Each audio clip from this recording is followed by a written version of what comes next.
Help us make film history by saving it. Give generously to film preservation and get a great gift. Call 1-800-AMC-3360 now and make a donation of $75 to film preservation. You'll receive Warner Home Video's restored movie collection, including the totally restored original director's version of the Academy Award-winning film A Streetcar Named Desire, starring Marlon Brando and Vivian Leigh, featuring footage never before released. Plus Strangers on a Train, Alfred Hitchcock's classic film of murder and suspense, starring Farley Granger and Robert Walker. And finally, the film that forged John Wayne's image as the ultimate American hero, The Searchers, John Ford's classic Western, now restored and preserved for generations to come. These three motion picture masterpieces can now be yours for only $75 plus shipping and handling. Call 1-800-AMC-3360 now and have your Visa or MasterCard ready. Help preserve our glorious past. Give generously to film preservation.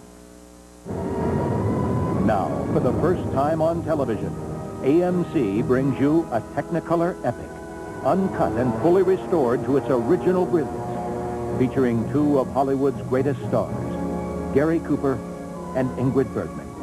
Don't miss this television event with footage never seen since its original release. Ernest Hemingway's masterpiece. A man fights for what he believes in. For Whom the Bell Tolls. Today at 5 p.m. Eastern in AMC's Film Preservation Festival.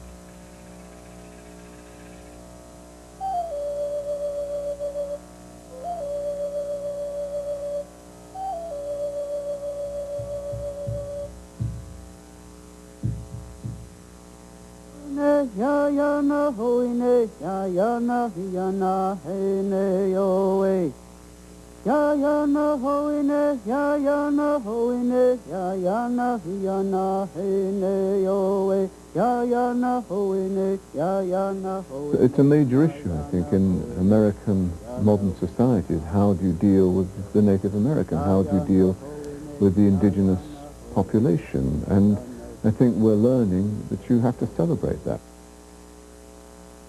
If you live in America, I think you're obliged to know about Native American culture because that was the foundation on which this society was born.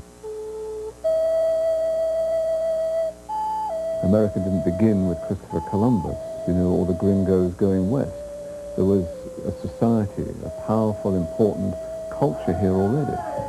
And it seems very important that we should preserve as much of that as we can, whether it be through documentaries, archival pictures, or whatever. But it's part of American culture, it's part of the American heritage, and it's quite as important as any other ethnic movement that happened in the United States, and more so, I think, because it is the indigenous population.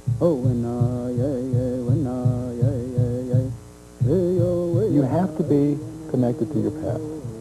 And I think film is one of the great technologies that gives us a much clearer picture than that of just the human mind.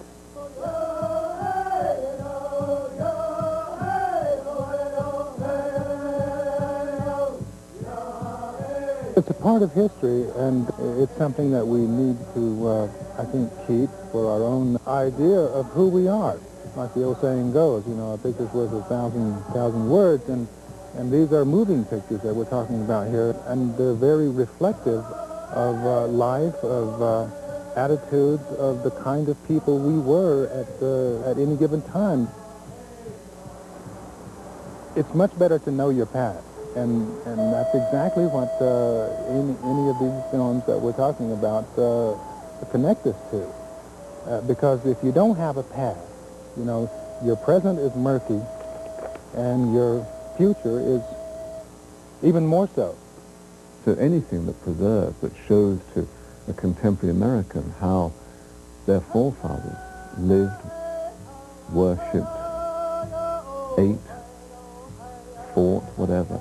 All that seems to be an essential part of understanding the society, the community, the country that we all live in, whether like me you're an outsider, or, you know, like most of the people watching this, you're born here and hold American passports and all that. Time and money should be spent on preserving them. The Great Spirit will ride with you. You will bring back many scalps. I think Hollywood has got an extremely bad record when it comes to presenting Native Americans. Ladies and gentlemen, at this time, I'd like to say a few words. Oh, well, let's get out of here before them Redskins come back. Those are the words. Aaron, What's wrong, Mary? the horses, something's scaring them. Maybe Indians. Indians. Hollywood, for generations, has just made up a load of Italian New York actors and pretended that they were Native Americans. Gosh, right first. These films were made at a time when I think the American public, the industry itself, was very ignorant of what kind of people that we were. They really hadn't had the opportunity to see more of us as Native Americans.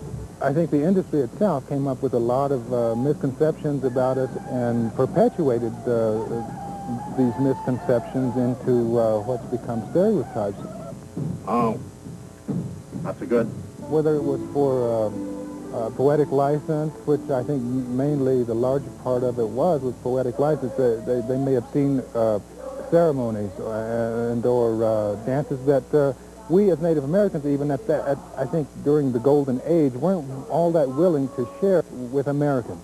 So Hollywood began to make up their own dances. That's why you have these very cartoon-like movements amongst people that were playing Native Americans, you know, in films from the Golden Age of Hollywood. This is the place the White Eyes call Fort Apache. We should remember those scenes that Hollywood came up with, but on the other hand, we should also remember that they're totally bogus. A woman cooks for her man, works in the fields, and has the babies.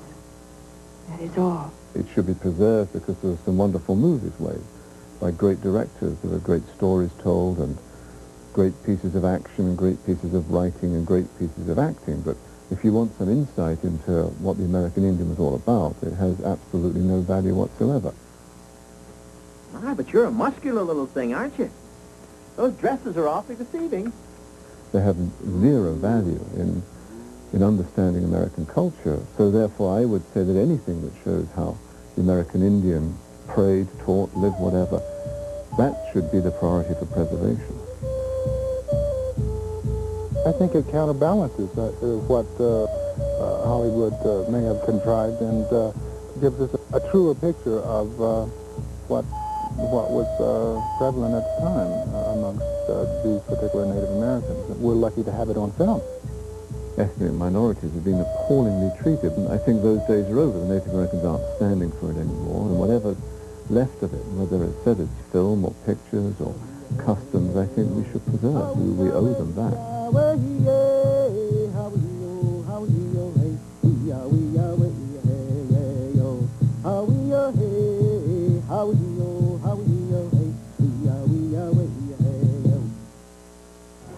AMC presents Gary Cooper in his first Western talkie. Long-legged son of a... You want to call me that? Smile. Don't miss The Virginian. Today at 3 p.m. Eastern in AMC's Film Preservation Festival.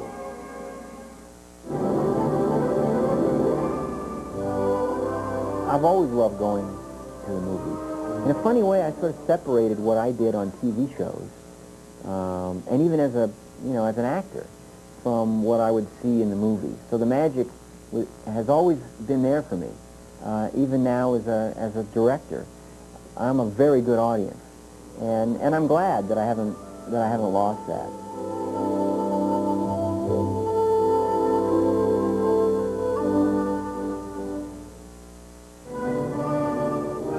AMC, keeping our American Western movie heritage alive. our second annual Film Preservation Festival continues, AMC is proud to present the premiere of an original production, Gene Autry, Melody of the West. This is a one-hour special presentation that celebrates the life and career of one of the best-loved figures in the American entertainment scene. It's narrated by country music legend and Gene Autry fan, Johnny Cash. And it follows Hollywood's first big-time singing cowboy from childhood to his more than 60 years in movies, radio, and television, and then on to his accomplishments in the business world, too. It's a loving tribute to the man himself, whose cowboy code of conduct seems just as important today as ever, and whose life story is the stuff of living legends. There are clips of his classic movies and interviews with some of the people who have known him well, co-stars Ann Rutherford and Dick Jones, and actor Richard Farnsworth, who was Gene's stunt double, and his musical sidekicks, the Cass County Boys. They'll be there, too. And, of course, there's Gene Autry himself. It's all here and more in the original AMC production, Gene Autry, Melody of the West.